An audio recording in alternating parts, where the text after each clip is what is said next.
মেয়েকে স্কুলে ভর্তি করাতে পারেননি, সে অপমানে নিজেই স্কুল করেছেন রিক্তা বানু। বর্তমানে তার স্কুলে জায়গা হয়েছে ৩ শতাধিক ছেলে মেয়ের।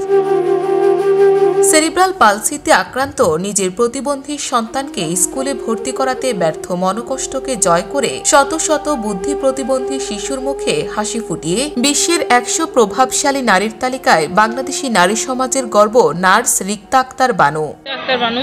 আমার মেয়ে প্রতিবন্ধী, তাকে জেনারেল স্কুলে দিয়েছিলাম, সেখান থেকে বের করে দিয়েছিল। মনে অনেক কষ্ট পেয়েছিলাম এবং সেই কষ্টের থেকে আমার এই স্কুল করা। প্রতিবন্ধী সন্তানের মা হওয়ার কারণে নানাবিধ সামাজিক হেনস্থার শিকার রিক্তা আক্তার হয়ে উঠলেন বিশেষ চাহিদা সম্পন্ন শিশুদের জন্য আশ্রয়ের বাতিঘর। রিক্তা আক্তার বানুর বুদ্ধি প্রতিবন্ধী স্কুলের শিশুরা বুদ্ধি খাটিয়ে কোরআন তেলাওয়াত, ছড়াবৃত্তি সহ নানা ধরনের খেলাধুলায় পারদর্শী হয়ে উঠেছে।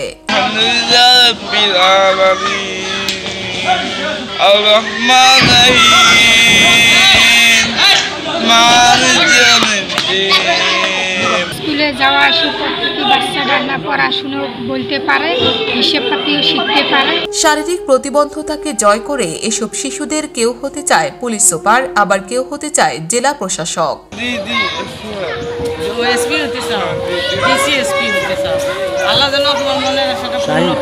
হাসপাতালের সিনিয়র স্টাফ নার্স রিক্তার গড়ে তোলা বুদ্ধি প্রতিবন্ধী স্কুলের পড়াশোনার সুনাম ছড়িয়ে পড়েছে জেলা অতিক্রম করে সমগ্র বাংলাদেশে। পরিবার ও সমাজের বোঝা হিসেবে পরিচিত এসব বুদ্ধি প্রতিবন্ধী শিশুরা রিক্তার নিবিড় পরিচর্যায় পড়াশোনা করে দেশের জন্য গুরুত্বপূর্ণ ভূমিকা পালন করছে।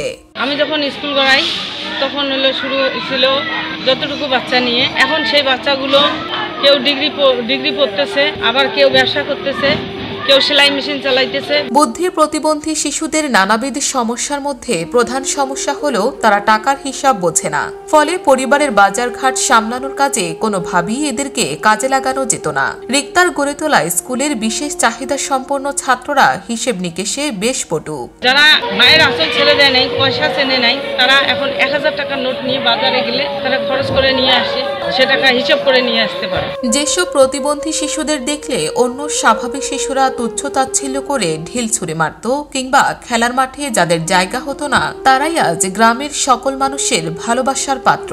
স্বাভাবিক ছেলে মেয়েদের মতোই তারা খোলা মাঠে খেলাধুলা করে বেড়াচ্ছে। তারা এখন খেলতে পারতেছে, তারা কারোর সাথে খেলতে পারে নাই, তারা হাঁটাচলা করতে পারে নাই। রাস্তা পথে গেলে তাদের হলো থু মারতো, ঢিল মারতো, কিন্তু এখন সেগুলো থেকে কেটে গেছে। ব্রিটিশ সংবাদ মাধ্যম বিবিসির জরিপে বিশ্বের ১০০ জন প্রভাবশালী নারীর তালিকায় কুড়িগ্রামের রিক্তা আক্তার বানু জায়গা পাওয়ায় এলাকাবাসীর মনে আনন্দের যেন শেষ নেই। বিশ্বের যে ১০০ জন নারীর যে তালিকা প্রকাশ করেছে, এখানে বাংলাদেশের উনি একজন রয়েছেন। এতে আমরা যারা শিক্ষক কর্মচারী রয়েছে সবাই আনন্দিত। রিক্তা আক্তার বানু তার একজন প্রতিবন্ধী মেয়ে ছিল, যার কারণে উনি বিভিন্ন প্রতিষ্ঠানে ঘুরেছেন এবং বিভিন্ন সময় হোঁচট খেয়েছেন, যার কারণে ওনার প্রতিবন্ধী মেয়েকে নিয়ে অনেক জায়গায় যেতেও পারেননি। যার কারণে উনি প্রতিজ্ঞা করেন যে উনি শুধু নিজের মেয়েকে না, পুরো চিলমারির মধ্যে যে প্রতিবন্ধী তাদের নিয়ে কাজ করবেন। সারা বিশ্বের ১০০ জনের মধ্যে বাংলাদেশের উনি একজন।